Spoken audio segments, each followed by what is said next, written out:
From mic technique to voice care tips and also scripting and proofreading today is what we're going to be talking about in today's edition of Get a Better Broadcast Podcast and Video Voice. So if you've done your script, as we've mentioned over the past couple of 3 weeks, read it out loud to test it out.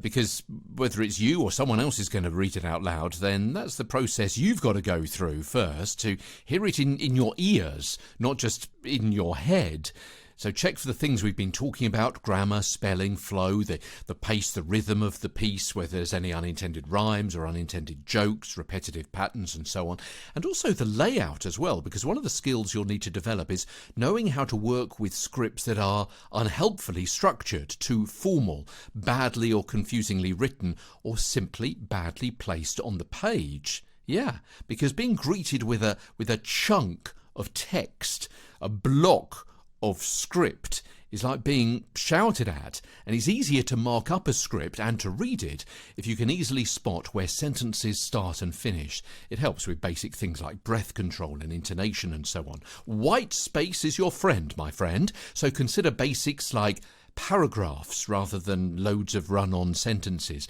and also new sentences on new lines, maybe even double spacing of lines, plenty of margins, so the presenter or the voiceover or you can make additional notes or changes in the margins. It'll help you read more fluently and so lead to better communication, which is what it's all about. And as I said before, if you're communicating better, you're more confident in doing that, you're going to be tripping over fewer words, you come over as more competent, you feel that in yourself, and your resonance will increase, and you just feel much more confident in getting over your message, much more believable as well. And all this will allow the reader, whether it's you or someone else, to mark up the sentences into different thoughts and ideas within it, so the script becomes much more fluently presented.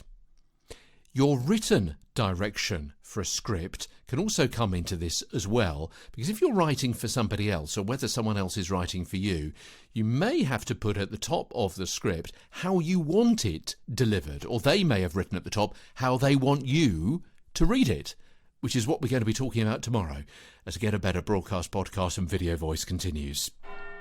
From London, I'm Peter Stewart.